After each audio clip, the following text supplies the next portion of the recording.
요한일서 2장 1절로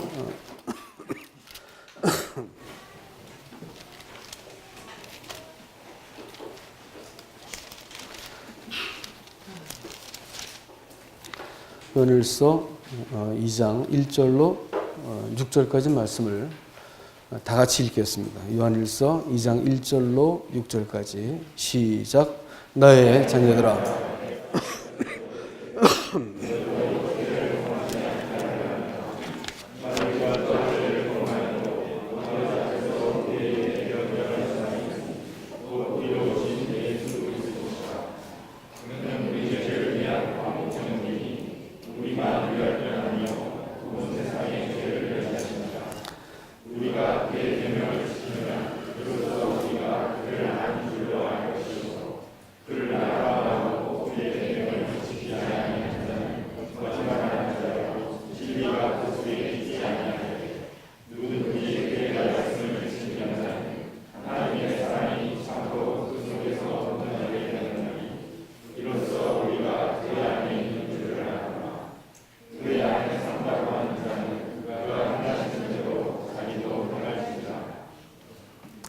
감사합니다.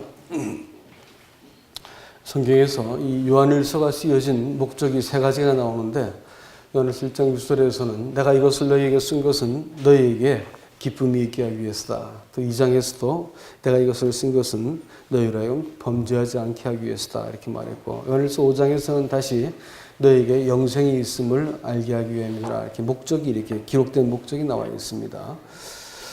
예수 믿는 것이 어렵다고 생각하십니까? 쉽다고 생각합니까? 이렇게 물었더니 의견이 갈려요.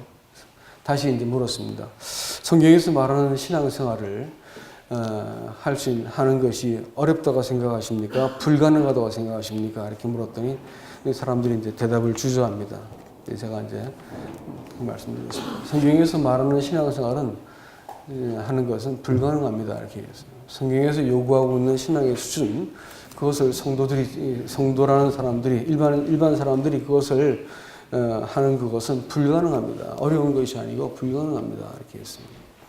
왜 그러냐면, 사람 안에는 아주 뚜렷한 그 본성이 있습니다. 하나님을 거스르고 자기를 유익하게 하고 자기 만족을 구하는 아주 그 집요한 본성이 있기 때문에 이걸 가지고 자기 성취, 자기 뜻, 자기 만족을 위해서 사는 사람이 하나님의 그 기준을 맞춘다. 사랑하고 또 정당해지고 또 죄에 대해서 승리할 수 있는 이런 사람이 되는 것은 어려운 것이 아니라 불가능한 것입니다. 근데 그것을 어떻게 하라는 말이냐. 그럼 그리스도인이라는 것은 교회라는 데 와가지고 맨날 이렇게 죄책감에 시달리면서 사는 것이 이게 신앙생활이냐. 그게 아니라는 것이죠. 성경에서 말하는 태초부터 있는 생명에 관해서 너희에게 내가 전한다 이렇게 말했기 때문에 신앙의 문제는 하나님의 생명, 그 고상하고 품위 있고 강력한 생명이 사람 속에 들어와서 사람으로 하여금 하나님의 자식같이 살도록 만드는 힘을 주는 그 어떤 생명을 가지고 내가 하나님을 따르는가 하는 문제인 것이지 본성적인 이 성품을 가지고 이 교활하고 이기적이고 탐욕스럽고 부패한 본성을 가지고 어떻게 하나님을 섬기겠어요? 가능한 것이 아니거든요. 불가능하다고 밖에 말할 수 없는 것이 아닙니다. 아니면 자기를 속이는 것이죠. 하나님이 기준을 낮추든지 이만하면 됐어라고 하면서 자기를 속이는 것밖에는 길이 없습니다.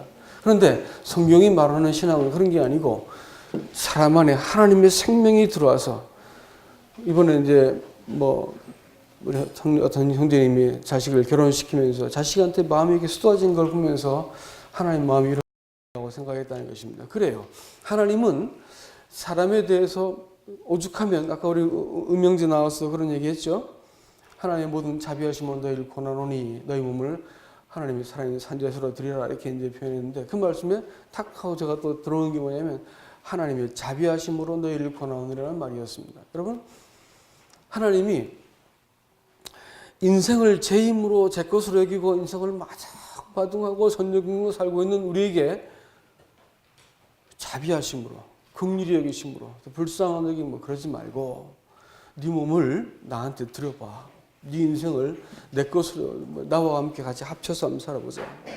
그래야 네가 살 길이 나오고 네가 이 고단하고 이 방황하면서 이렇게 살고 있는 인생에 그래야 종지부가 끊어지는 것이고 그래야지 내가 네 인생을 개입할 수 있고 네가 어디서 무엇을 하든지 내가 너를 통해서 내 인생을 살 수 있는 거 아니겠냐면서 자비하심으로 우리를 권한다라고 말씀하고 있는 것이죠. 신앙생활은 하나님의 생명이 사람 속에서 살아내는 것이지 내가 하나님의 생명을 하나님의 기준을 맞추어서 사는 것이 아닌 것을 여러분 믿으시기 바랍니다. 그래서 이 사귐을 내가 너희한테 전하는데 이 사귐이 얼마나 좋고 기쁜 것인지 너희가 알기 원한다. 이것은 목적이 바로 너희도 바로 그 사귐의 기쁨 속에 들어오길 원한다라는 그런 간절한 의도를 가지고 기록된 말씀이다. 이렇게 보이는 것입니다. 여러분 이 사귄다는 말을 가지고 뭐라냐면 우리가 들은 바요, 눈으로 본 바요, 자세히 봤다. 그리고 또 만진 바다 이렇게 했습니다. 여러분 무엇을 듣는다 이렇게 말할 때 사귐을 하는 방법을 사귐하는 어떤 그 내용을 전개하고 있는 것인데 어떻게 사귀냐면 제일 먼저는 들은 바다 이렇게 말했습니다. 여러분 듣기 위해서 상대를 존중히 여기지 않으면 들을 수 있을까 못 들을까요? 그게 안 들리게 되어 있습니다. 아무리 우리나라 말을 써도 상대를 존중히 여기지 않으면 절대로 상대의 말을 경청해 주지 않습니다. 부부관계 마찬가지고 심지어는 자식들도 어느 날 저 엄마가 내 말을 들어주는지 안 들어주는지 애들이 귀신같이 알아요. 귀신같이. 자기 말을 안 들어주면 애들이 막 뻔나가기 시작합니다. 부부관계도 마음에 있는 말을 서로 경청해 주지 않으면 아무리 좋은 직장, 아무리 좋은 곳으로 아내를 갖다 주어도 아내가 만족할 수 없습니다. 그러니까 결국은 이혼하는 사람의 말이 그렇습니다. 이 세상에 나같이 당신한테 잘해주는 사람이 있으면 나와보라 그래 하고 남자가 막 길길이 뛰고 소리를 질러대요.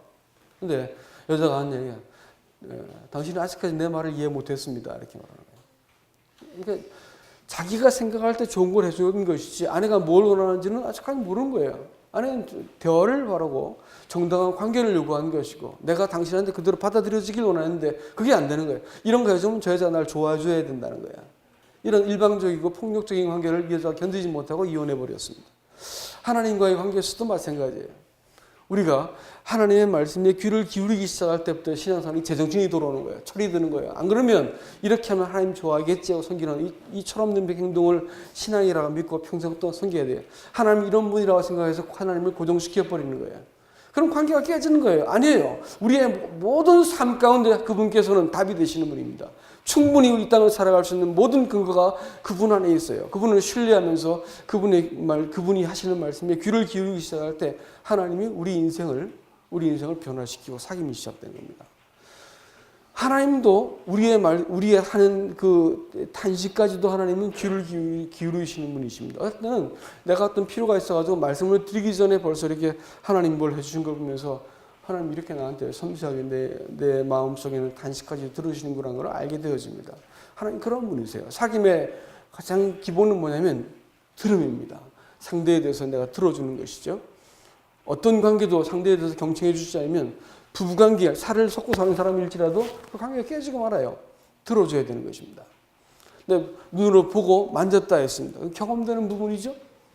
신앙생활은 내가 하나님의 인자하심을 맛보아 알았다 이렇게 말을 했습니다. 신앙은요, 하나님은 나를 경험하라는 말이에요. 하나님께서는 살아가면서 우리 인생에 내 삶의 모든 삶의 어떤 과정과 문제들 속에서 그분이 개입하기를 원하세요. 우리 혼자 풀기를 원치 않는다고.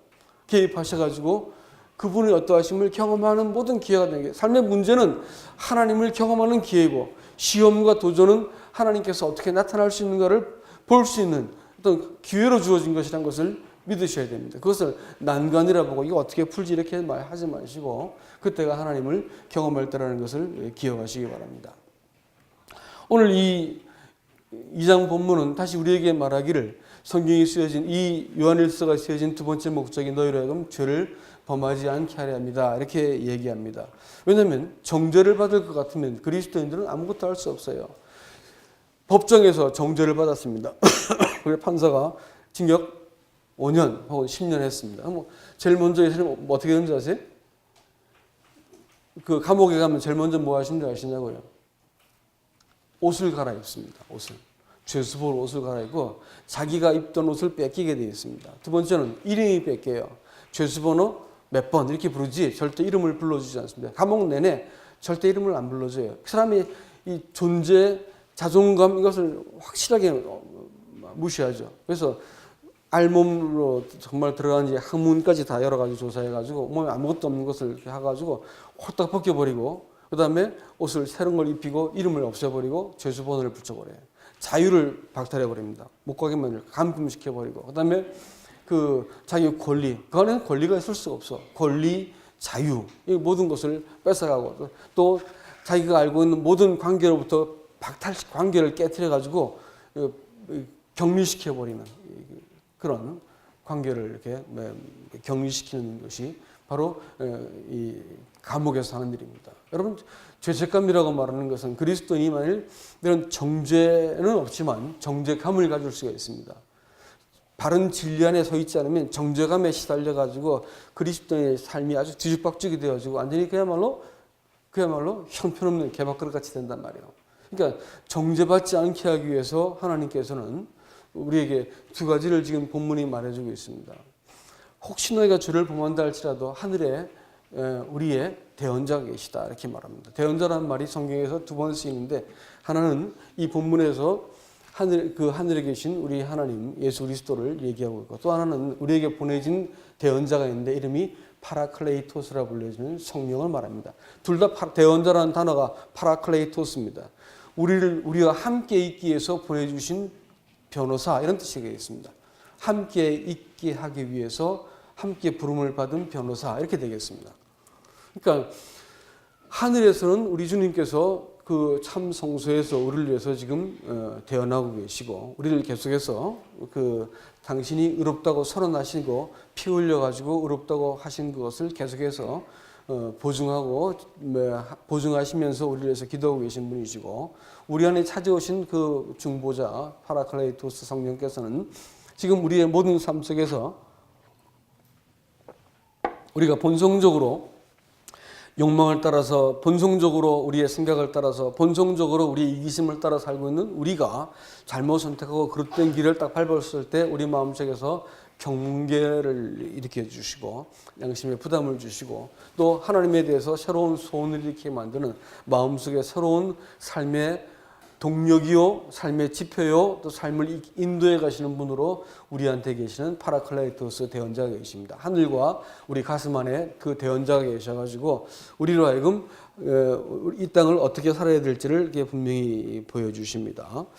그리고 요한복음 16장에서는 9절부터 15절까지 사이에서는 그 성령 이 파라클레이토스가 오신 목적에 대해서 설명하고 있는데 결국은 주님을 알게 해주시고 또 하나님을 영화롭게 하는 예배를 드릴 수 있게 만드는 것이 바로 이 성령이시다 이렇게 말해주고 있습니다. 또 하나는 그는 온 세상을 위한 화목제물이니 이렇게 말을 했습니다.